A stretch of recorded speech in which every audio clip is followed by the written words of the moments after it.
1931년 허버트 윌리엄 하일리라는 사람이 쓴 산업재해 예방, 과학적 접근이라는 책이 있습니다. 여러분 이런 책 한번 읽어보셨습니까? 저도 안 읽어봤습니다. 그런데 이 책에 보면 그 유명한 하일리 법칙이라는 내용이 기록되어져 있습니다. 이 책의 저자인 이 하일리가 당시 보험사에서 근무하고 있었는데 그는 엔지니어링 및 손실 통제 부서에 근무를 하고 있습니다.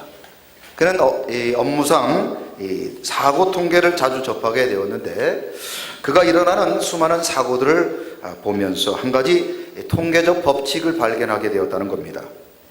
중요한 그리고 아주 심한 부상자가 나오게 되면 그 전에 같은 원인으로 발생한 경상자가 약 29명, 그리고 같은 원인으로 부상을 당할 뻔했던 잠재적 부상자가 한 300명 정도 있다는 사실을 발견하게 되었다는 것이죠. 그래서 이 하일리 법칙은 1대 29대 300의 법칙이라고 부르기도 합니다. 큰 재해와 작은 재해 그리고 사소한 작은 사고들이 끊임없이 1대 29대 300의 비율로 일어난다는 것이죠. 그래서 어느 날 큰 사고가 발생했을 때 그것은 어느 순간 발생한 것이 아니라 이미 29번의 작은 사고나 또 300번의 전조 증상이 있었다는 것을 말하고 있다는 것입니다.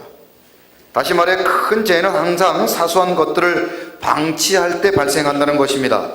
사소한 문제가 발생했을 때 그래서 이걸 잘 면밀히 살펴보고 그 원인을 파악했다면 대형 사고나 실패를 우리는 미연에 방지할 수 있다는 것이죠. 요즘 우리 사회에서 일어나고 있는 미투 관련 사건들이나 전직 대통령의 검찰 조사라는 초유의 사태도 우리가 알지 못했지만 이미 여러 번의 그리고 다양한 전조 증상이 분명히 있었음에도 불구하고 그것을 간과해버렸기 때문에 결국 이러한 사태를 위기를 맞이하게 되었다는 사실입니다. 그런 측면에서 보면 우리 신앙생활도 마찬가지라는 것이죠. 우리가 때로는 어려움과 시련, 시험과 문제를 당하지만 그것은 어느 날 갑자기 그런 사건, 사고를, 어려움을 당하는 것이 아니라 이미 여러 차례 하나님은 작은 사건과 사고를 통하여서 우리로 하여금 그 문제를 미리 대비하도록 우리에게 말씀해 주셨다는 사실입니다. 그러나 우리는 그런 문제의식과 민감함이 없이 생활하다가 결국 어리석은 그 삶의 결과를 그래서 위기를 당하게 된다는 사실입니다. 야곱의 인생 가운데 수많은 사건과 전조 증상이 있었음에도 불구하고 그는 세겜에서 당하게 될 큰 위기의 그 전조 증상을 깨닫지 못하고 그저 그렇게 살다가 그의 인생의 최대의 위기를 맞이하게 되었다는 것입니다. 그의 눈이 어둡고 귀가 닫혀버렸기 때문에 그는 위기를 당하게 되었다는 것이죠. 아니 정확하게 말씀을 드리자면 사단이 야곱의 눈과 귀를 막아버렸기 때문에 그는 하나님께서 이미 먼저 말씀하셨음에도 불구하고 깨닫지 못하고 여전히 세겜에 머물다 결국 인생의 최고의 위기를 맞이하게 되었다는 것입니다. 바라건대 우리 서광의 성도님들은 눈과 귀가 열려 언제나 날마다 하나님의 뜻을 깨닫고 죄악의 자리를 어서 떠나 축복의 자리 배달에 올라가 하나님이 주시는 축복을 누리실 길을 주님의 이름으로 축원합니다. 어두워진 세상 길을 주님 없이 걸어가다 나의 영혼 어두워졌네. 어느 것이 길인지 어느 것이 진리인지 아무것도 알 수 없었네. 주님 없이 살아가는 모든 삶 실패와 좌절뿐이네. 사랑하는 나의 주님 내 영혼 눈을 뜨게 하소서. 열려라 에바가 열려라. 눈을 뜨게 하소서. 죄악으로 어두워진 나의 영혼을 나의 눈을 뜨게 하소서. 우리 시간 시간 박수며 빠르게 찬양합니다. 아무것도 할 수 없고 아무것도 볼 수 없고 아무것도 들을 수 없네. 세상에서 방황하며 이리저리 헤매이다 살아가는 주님 만났네.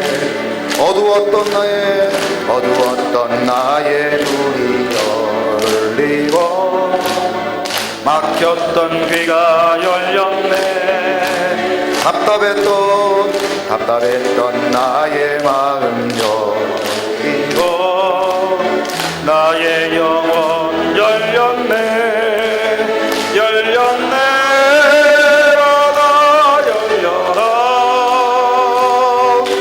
눈을 뜨게 하소서. 죄악으로 누워진 나의 눈을 뜨게 하소서. 나의 눈을 뜨게 열려라 에바다. 열려라 열려라. 눈을 뜨게 하소서. 죄악으로 누워진 나의 눈을 뜨게 하셨네. 할렐루야. 그렇습니다. 오늘도 우리 인생과 삶에 하나님의 주신 눈과 귀가 열려서 언제나 하나님의 뜻을 깨닫고 날마다 하나님이 기뻐하는 삶을 살아가는 우리 서광의 모든 성도님들이 다 되시기를 주님의 이름으로 축원합니다. 계산적이고 눈치 빨랐던 야곱은 숲곳에 머물다가 세겜으로 옮겨가는 것이 좋겠다고 판단합니다. 그는 세겜에 사는 것이, 그리고 그곳에 제단을 쌓고 사는 것이 베델로 올라가는 것보다 더 낫다고 생각을 한 것 같습니다. 살다 보니 우리의 생각이 얼마나 중요한지를 자꾸만 깨닫는 것 같습니다. 12년 동안 혈류증으로 고통받던 여인이 예수님을 만나자마자 이런 생각을 했다고 합니다. 자, 마가복음 5장 28절 다 같이 한번 읽어보십니다. 시작. 이는 내가 그의 옷에만 손을 대어도 구원을 받으리라 생각함일러라. 아멘. 여러분, 생각은 자유지요. 내가 어떻게 생각하느냐 다 자유입니다. 이 여인이 예수님을 만날 때 내가 12년 동안이나 병을 고침을 받지 못했는데 내가 예수님 만난다고 병을 고칠까? 그렇게 생각할 수도 있었을 것입니다. 그러나 이 여인은 12년 동안 고치지 못했던 병이지만 내가 예수님 만나고 예수님의 옷자락에 손만 대도 나을 것이다 라는 생각을 했다는 거예요. 여러분, 오늘 교회 오실 때 어떤 생각을 하셨습니까? 내가 오늘 교회 가서 주부 한 장 받을 때, 주부 한 장 만질 때 하나님께서 기적을 일으켜 주실 것이다. 여러분, 그렇게 생각하고 오신 줄로 믿습니다. 여러분, 주일에 교회에 와서 말씀을 듣고 그 말씀 들을 때마다 아멘 하시고 말씀대로 순종하면 하나님께서 문제 해결해 주시고 병마를 고쳐주시고 형통의 복을 주실 것이다. 그렇게 여러분 생각하시고 오늘도 예배를 참석하시기 바랍니다. 생각은 이처럼 사람을 살리기도 하고 죽이기도 한다는 것이죠. 어떻게 생각하느냐에 따라 성공의 삶을 살고 또는 실패의 삶을 살기도 합니다. 여러분은 에덴 동산에서 하와가 어쩌다가 선악과를 따먹었을까? 여러분, 그런 생각 한번 해보지 않으셨습니까? 창세기 3장 6절에 보면 하와가 이 선악과를 먹게 된 결정적 이유를 이렇게 기록하고 있습니다. 자, 같이 한번 읽어보십니다. 시작. 여자가 그 나무를 본즉 먹음직도 하고 보암직도 하고 지혜롭게 할 만큼 탐스럽기도 한 나무인지라. 그런 나무라고 생각한지라. 여자가 그 열매를 따먹고 자기와 함께 있는 남편에게도 주매 그도 먹은지라. 아멘. 오늘 이 본문의 내용을 원문을 잘 살펴보니까 이 하와가 그 나무를 보면서 이렇게 생각을 했다는 거예요. 선악과를 먹으면 지혜롭겠지, 선악과를 먹으면 하나님처럼 되겠지 라고 잘못 생각한 것입니다. 여러분, 생각을 잘 지키시기를 주님의 이름으로 축원합니다. 생각 잘못 지키면요 이렇게 하와처럼 선악과 따게 되고 범죄하게 되는 것입니다. 야곱에게도 생각에 문제가 생기니까 가정에 문제가 생기고 자녀들도 범죄하게 된 것입니다. 숫곳에도 하나님이 계시고 세겜에도 하나님이 계시는데 굳이 베델로 올라갈 필요가 무엇이 있겠는가, 그렇게 생각한 것이죠. 여러분, 이런 생각은 오늘날 교회를 다니는 우리 성도님들에게도 종종 나타나는 것 같습니다. 꼭 주일날 교회를 가야만 복을 받을까? 주일날 다른 교회 가서도 예배를 드려도 되지 않을까? 그렇게 생각하는 분들이 계십니다. 그래서 다른 교회에서 또 다른 곳에서 예배 드리는 것이 무엇이 문제냐고 그렇게 생각하는 경우가 있다는 것입니다. 그런데 이런 생각은 그저 그런 생각으로만 끝나는 것이 아닙니다. 이런 생각은 나중에는 꼭 교회를 가야만 구원을 받을 수 있을까? 꼭 주일을 지켜야만 되는가? 꼭 예수님을 믿어야만 구역 구원을 받는가? 이런 생각으로 확대된다는 것이죠. 그러다가 결국 일명 가나안 성도가 됩니다. 이 가나안 성도라는 말은 새로운 신조어인데, 분명히 예수를 믿기는 믿는데 꼭 교회를 갈 필요가 있는가? 내가 예수를 믿으면 되지 교회를 갈 필요가 있는가? 그래서 안 나가, 나는 안 나가. 안 나가를 거꾸로 뭐라고 불러요? 가나안 성도, 그렇게 부른다는 겁니다. 예수는 믿는데 교회 안 나가는 사람을 뭐라고 부른다고요? 가나안 성도. 안 나가 성도 그러면 조금 그러니까 그것을 가나안 성도라 그렇게 부른다는 거예요. 여러분, 신앙생활이 건강하고 예배 때마다 은혜를 받고 말씀을 들을 때 기쁨과 감사가 넘치고 또 우리에게 은혜와 복이 넘치려면 먼저 생각을 바꿔야 될 줄로 믿습니다. 부정적이고 악한 생각으로부터 벗어나야 됩니다. 우리가 생각하는 것이 진짜일까? 한번 의심해 보시기 바랍니다. 내가 알고 있고 내가 확신하고 있는 것, 그게 정말 진리이고 진짜입니까? 그게 정말 믿음만한 일이라고 생각하십니까? 어느 여인이 기차역에 도착해서 좀 시간이 남았길래 잡지책과 과자 한 봉지를 샀다고 합니다. 대합실에 앉아 있는데 한 남자가 그 여자 옆에 앉았습니다. 그런데 이 남자가 자리에 앉자마자 여자가 사둔 그 과자 봉지를 자기가 마음대로 뜯어버려요. 그리고는 이 남자가 과자에 손을 놓고는 과자 봉지에 손을 놓고 과자를 하나씩 먹는다는 겁니다. 이 여인이 너무 화가 나가지고 그래도 막 대놓고 화를 낼 수는 없어서 이 사람이 자기 과자인 줄 알고 착각해서 그런가 보다 그렇게 생각하고 이 여자가 그 과자 봉지에 손을 놓고 자기가 과자를 먹었어요. 그러면 그 남자가 이 과자는 이 여자 거구나 그렇게 생각하고는 자기에게 사과를 할 줄 알았는데 이 남자는 계속해서 과자 봉지에 손을 놓고 과자를 자기 것이면 먹더라는 겁니다. 여인이 괘씸해서 아무 말 하지 않았다가 계속해서 과자를 먹는데 어느 순간 이 과자가 거의 다 먹고 딱 하나만 남았다는 거예요. 남자가 과자를 어떻게 하나 봤더니 과자를 반으로 딱 쪼개더니 하나는 자기가 먹고 하나는 여자에게 주고더라는 거예요. 어떻게 이런 사람이 다 있습니까? 여러분 같으면 어떻게 하시겠어요? 이 여인이 기차를 탔는데도 불구하고 그 남자가 했던 행동 때문에 화가 나가지고 아주 너무 속이 상했습니다. 드디어 기차가 출발했대요.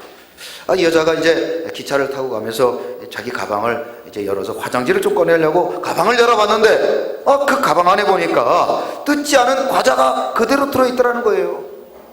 알고 봤더니 이 대합실에서 이 먹은 과자가 자기 과자가 아니라 바로 그 남자의 과자를 먹었다는 거예요. 뻔뻔스러운 사람이 그 남자가 아니라 알고 봤더니 누구라는 거예요? 자기 자신이라는 거예요. 혹시 나의 뻔뻔함 속에 내가 속아 살아가고 있지는 않습니까?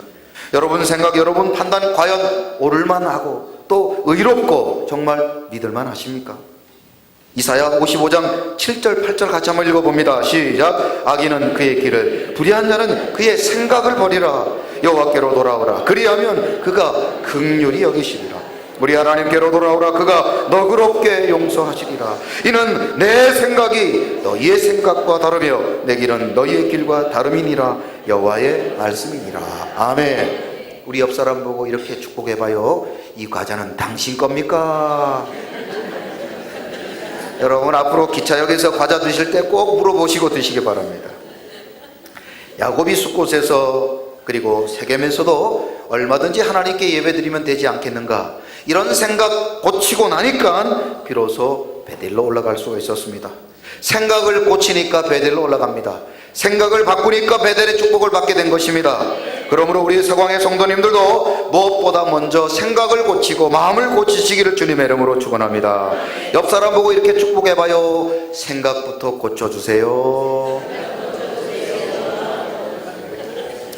자, 오늘은 야곱이 머물고 지나갔던 숫꽃, 그리고 세겜을 이어서 오늘은 드디어 베델에 대한 이야기를 전해드리고자 합니다.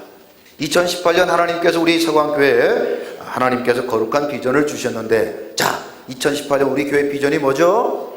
베델로 올라가라, 이런 거룩한 비전을 주셨습니다. 그러므로 우리에게는요, 올 한 해 특별히 베델에 대한 관심을 가져야 됩니다.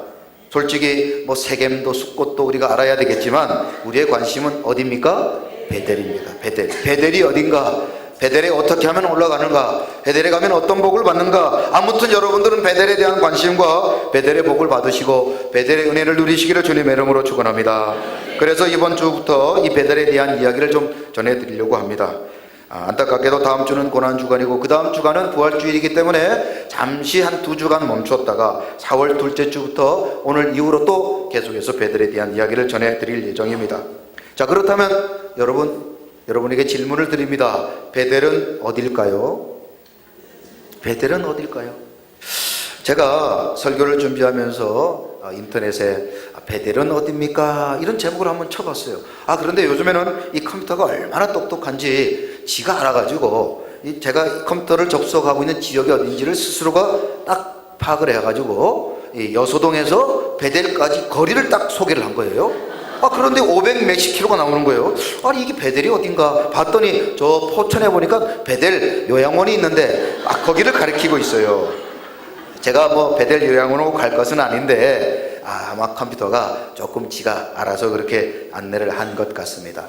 여러분, 베델이 어딜까요? 포천일까요? 베델은요, 원래 하나님의 집이라는 뜻을 가지고 있는 곳이었습니다.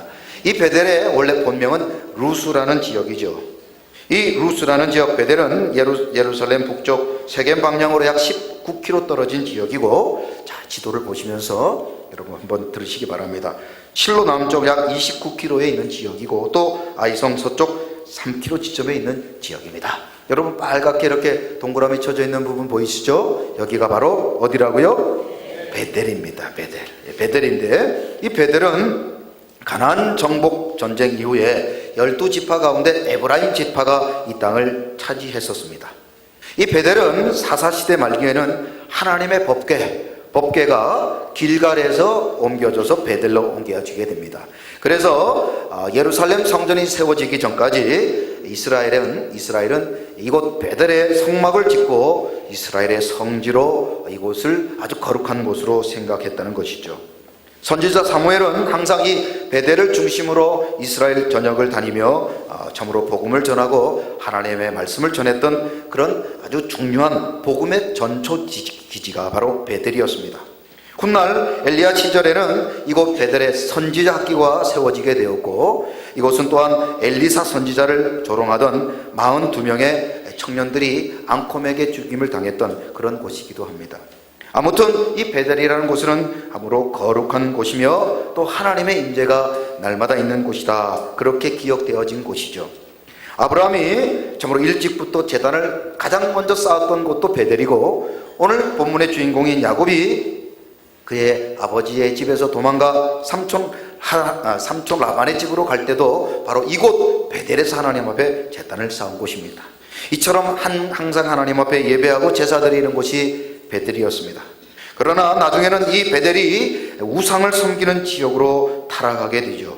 그래서 호세아 선지자는 이곳 이름을 베델이라는 이름에서 벳아웬이라는 이름으로, 즉 우상 숭배 집이라는 이름으로 그곳을 바꾸어 부를 정도로 아무튼 영적으로 아주 민감하고, 그리고 하나님을 예배하기도 했지만 우상을 섬기기도 했던 그런 동전의 양면과 같은 지역이 바로 베델이었습니다. 하지만 이 아름다웠던 베델, 하나님을 찬양하고 영광 돌렸던 거룩한 산지였던 이 베델은 지금 또 한 장의 사진을 보시면서 여러분, 이 사진처럼 폐허가 되어버렸습니다. 이곳은 이스라엘 성지 순례를 가신 분들은 한 번씩 가게 될 바로 야곱이 하나님 앞에 제단을 쌓았던 곳이다 라고 추정되는 곳입니다. 베델에 가면 다른 거 볼 거 하나도 없고 바로 이 다 무너져가는 이 제단 하나 볼 것밖에 없습니다. 그러므로 여러분들 혹시 성지순례 갔다가 굳이 베델 찾아갈 필요가 없습니다. 그곳은 더 이상 볼 것 없는 곳이기 때문입니다. 베델은 이처럼 우리가 상상하는 것과처럼 젖과 꿀이 흐르는 땅도 아니고 신비하고 영험한 곳도 아니며 이제는 더 이상 우리의 관심과 기대를 끌 만한 것도 아니라는 사실입니다. 그렇다면 창세기 35장에 나와 있는 하나님께서 야곱에게 베들로 올라가라 말씀하셨고, 또 2018년 우리 교회를 향하여 우리 성도님께 하나님께서는 베들로 올라가라 하셨는데, 그 베델이 어디 있느냐는 거예요. 우리가 올라가야 될 베델은 어디 있는가? 오늘은 그 첫 번째 시간으로 다 같이 한번 따라해 보십니다. 포기가 있는 곳입니다. 우리가 올라가야 될 베델은 바로 포기가 있는 곳이다. 자, 창세기 35장 4절 다 같이 한번 읽어보십니다. 시작. 그들이 자기 손에 있는 모든 이방 신상들과 자기 귀에 있는 귀고리들을 야곱에게 주는지라. 야곱이 그것들을 세겜 근처 상수리 나무 아래 묻고, 묻었다는 말은 귀고리나 우상을 포기했다라는 뜻이겠죠. 또한 8절을 한번 읽어봅니다. 8절은 야곱이 너무너무 사랑하고 신뢰했고 그리고 의지했던 그의 어머니 리브가의 유모 드보라가 죽은 곳입니다. 같이 한번 읽어봐요. 시작. 리브가의 유모 드보라가 죽음에 그를 베델 아래에 있는 상수리 나무 밑에 장사하고 그 나무 이름을 알돈 바굿이라 불렀더라. 아멘. 세겜에서 베델로 가는 것은 단순한 지리적인 이동, 장소의 이동을 의미하는 것이 아닙니다. 본토 친척 아비 집에 의존하며 살아갔던 야곱의 지금까지의 삶으로부터 떠나는 것, 포기하는 것, 단절을 의미하는 것입니다. 눈앞의 이익을 구하고 당하면 복수하고, 복수하면 두 손 들고 환호하고, 승리하면 거드럼을 피웠던 그 야곱의 인생. 그러나 이제부터는 그런 삶을 포기하겠습니다 라는 것을 의미하는 것이 바로 베델의 의미를 가지고 있다는 것입니다. 그동안 야곱은 20년간의 길고 긴 고난을 잘 참고 견뎠습니다. 야복 강가에서 드디어 형과 화해할 수 있도록 하나님께서 은혜를 베풀어 주셨습니다. 함께 살자는 에서의 제안을 간곡히 거절한 야곱은 이제 숫곳으로 정착하게 됩니다. 몇 년 지나고 난 다음 야곱은 세겜으로 옮겨가서 그곳에서 하몬의 아들들에게 은 100개를 주고 그곳에서 땅을 사게 됩니다. 은 한 개가 대략 양 한 마리의 가치로 100개로 땅을 샀다는 것은 많은 땅을 샀다는 것을 의미할 것이죠. 그야말로 이제 야곱의 인생은 불행 끝 행복 시작 이렇게 된 것 같습니다. 하지만 바로 그렇게 참으로 기대하고 소망했던 세겜에서 야곱은 인생 최대 위기를 맞이하게 됩니다. 그의 딸 디나가 세겜 땅에 나갔다가 강간을 당하게 된 것입니다. 이 일로 인하여 여동생의 강간당한 일 때문에 오빠들이 분노하게 되고, 오빠들은 하루아침에 세겜 사람들을 모두 죽이는 살인자가 됩니다. 세겜의 오빠들은 세겜의 사람들을 죽였기 때문에 이제 자기들이 이겼다고 생각했습니다. 그러나 이 아들들의 행위는 승리가 아니라 바로 재앙의 전조라는 사실입니다. 야곱은 그 아들들에게 창세기 34장 30절에 보면 그들이 행한 일에 대한 이야기를 이렇게 이야기하고 있습니다. 자, 같이 한번 읽어봅니다. 시작. 야곱이 시므온과 레위에게 이르되 너희가 내게 화를 끼쳐 나로 하여금 이 땅 주민 곧 가나안 족속과 브리즈 족속에게 악취를 내게 하였도다. 나는 수가 적은즉 그들이 모여 나를 치고 나를 죽이리니 그러면 나와 내 집이 멸망하리라. 아멘. 야곱은 아들들의 승리가 참된 승리가 아니라 바로 재앙의 그림자라는 사실을 알게 되었습니다. 야곱은 죽음의 그림자가 자기들을 향하여 달려오고 있다는 사실을 잘 알고 있었습니다. 가나안 족속들이 이제는 야곱과 그의 가족들을 죽이겠다고 연합군을 형성하여 달려오고 있었습니다.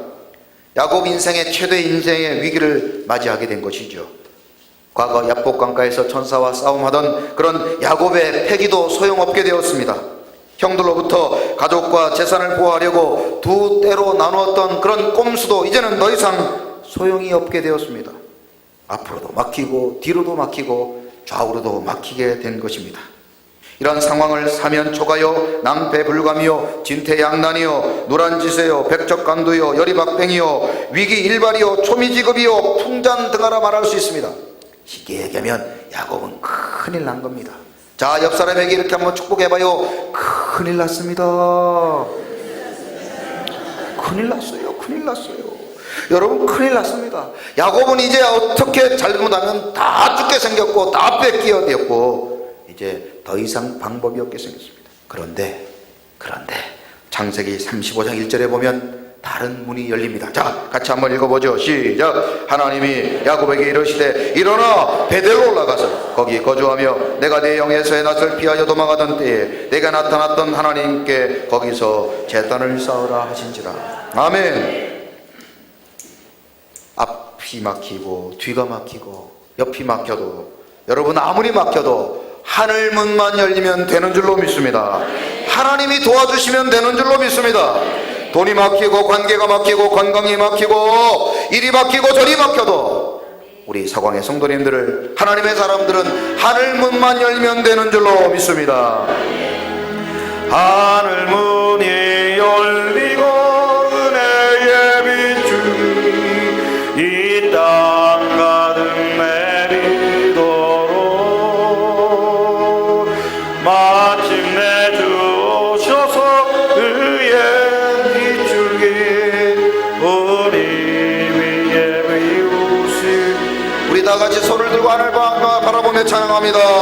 하늘문이 열리고 은혜의 빛줄이 이 땅 가득 내리도록 마침내 주셔서 은혜의 빛줄이 우리의 부시. 다시 한번 불러봅니다. 하늘문이 열리고 하늘문이 열리고 은혜의 빛줄이 우리 다 내리도록 마침내 주셔서 의의 빛줄기 우리 위에 부시도록. 아멘. 오늘도 여러분들 일이 막히고 저리 막히고 답답하고 속상해도 하늘문이 열리면 모든 것이 해결될 줄로 믿으시기 바랍니다. 베델은 어떤 사람이 갈 수 있습니까? 자기 자신을 위해 집을 짓고 가축을 위해 우리간을 짓던 숲곳을 떠나야만 갈 수 있는 곳이 베델입니다. 베델은 장막을 짓고 땅을 사고 어깨에 힘이 들어가던 세겜을 떠나야만 들어갈 수 있는 곳이 바로 베델입니다. 베델은 우상을 버리고 기고를 땅에 묻고 심지어 야곱이 그토록 신뢰했던 어머니의 유모 드보라를 포기해야만 들어갈 수 있는 곳이 바로 베델이라는 것입니다. 야곱은 양 100마리 값을 치르고 산 땅, 그 세겜 땅을 아낌없이 포기했습니다. 야곱은 원래 똑똑한 사람이었습니다.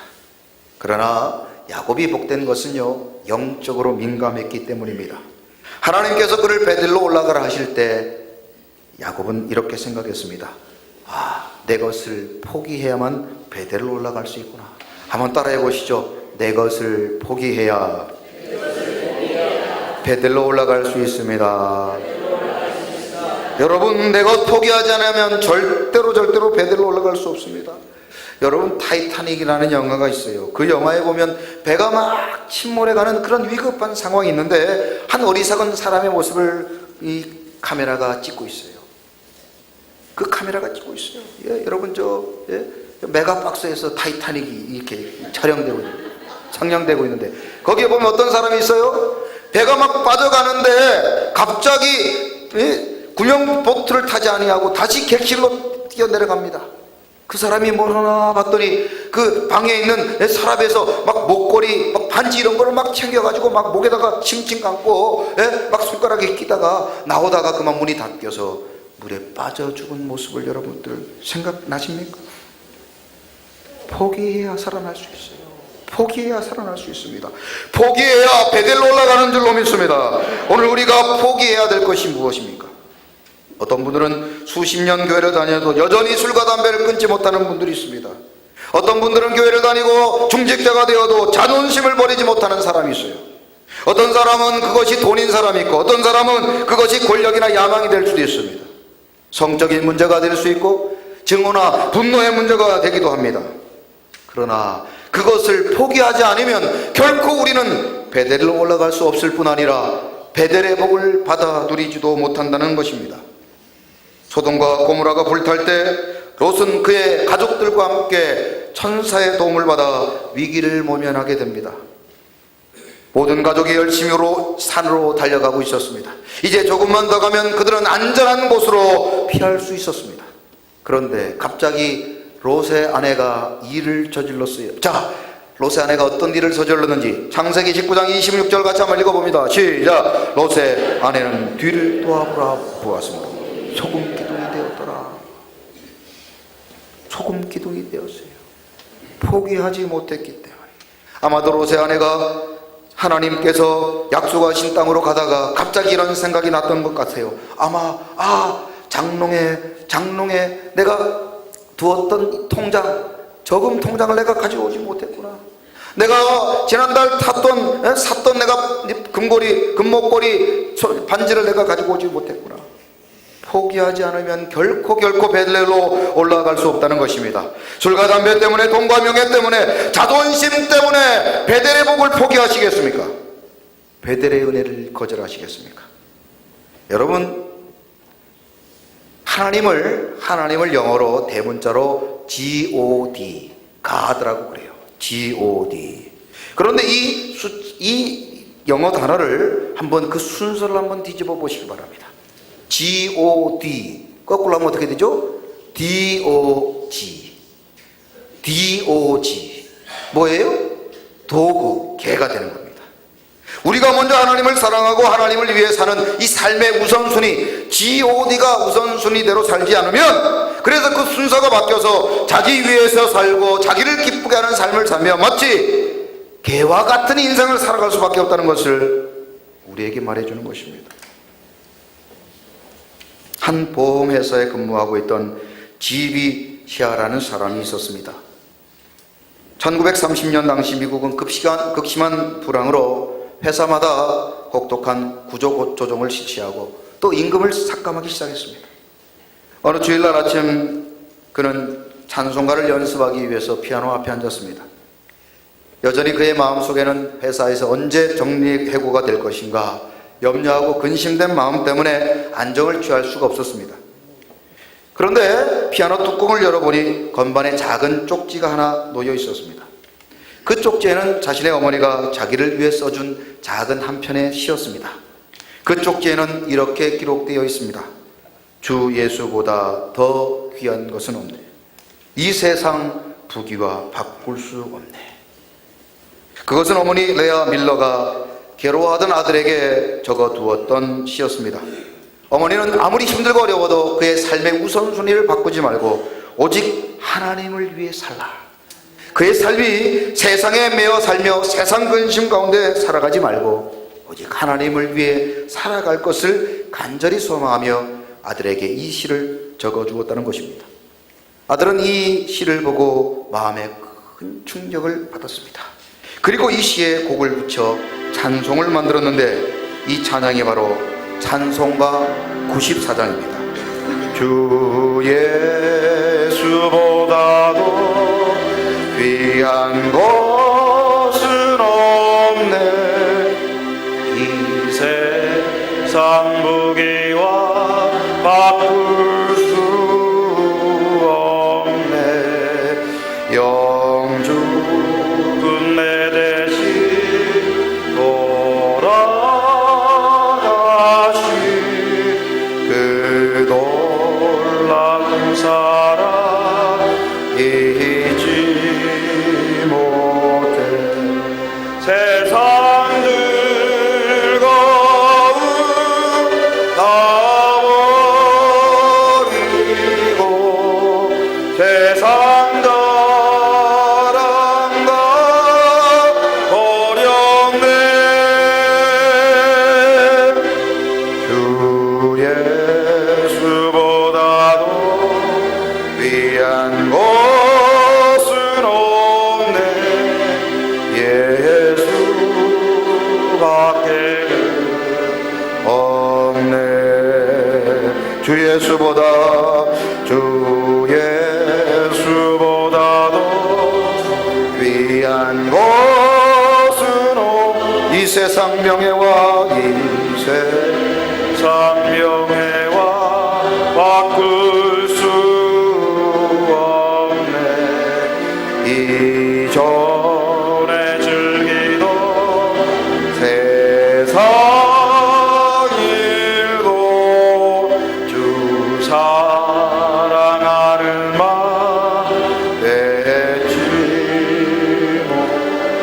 세상 즐거움 세상 즐거움 다 버리고 세상 자랑 다 버렸네. 주 예수보다도 귀한 것은 없네. 예수밖에는 없네. 우리 이 시간 다 같이 말씀을 생각하며 기도합니다. 베델은 우리가 포기해야 갈 수 있는 곳입니다. 돈과 명예와 세상의 유혹과 죄로부터 떠나지 아니하면 결코 우리는 베델에 올라갈 수 없습니다. 베델의 복을 받아 누릴 수 없습니다. 주여, 우리로 하여금 이제는 떠나가게 하여 주옵소서. 우리가 떠나가야 될 세겜, 우리가 떠나가야 될 숫곳은 어디입니까? 주여, 오늘 이 시간 결단하게 하시고 이제 베델을 향하여 베델을 사모하며 베델의 복을 받아 누리는 우리 모든 성도님들이 되게 해달라고 다 같이 말씀 생각하며 주여 한번 외친 후에 동성으로 기도합니다. 주여, 하나님 아버지 감사합니다. 아버지, 우리의 삶이 주여 이제는 숲곳을 떠나 아버지와 세겜을 떠나 베델로 올라가게 하여 주옵소서. 여전히 돈과 명예와 세상 유혹 가운데 빠져 아버지 여전히 아버지의 이 땅 가운데 매여 살아가는 우리들, 주여 우리 성화의 성도님들로 하여금 믿음의 결단을 하게 하시고 이제는 숲곳을 떠나게 하시고 세겜을 떠나 약속의 땅 축복의 땅 베델로 올라가는, 그래서 아버지 이 땅의 모든 것들을 포기하고 하나님이 주시는 자 영원한 하나님의 나라를 소망하며 저 천국을 향하여 축복의 땅 베델을 사모하며 베델을 향하여 달려가는 믿음의 성도님들이 되게 하여 주옵소서. 하나님 감사합니다. 오늘 이제 우리가 숲곳을 떠나게 하시고 세겜을 떠나 저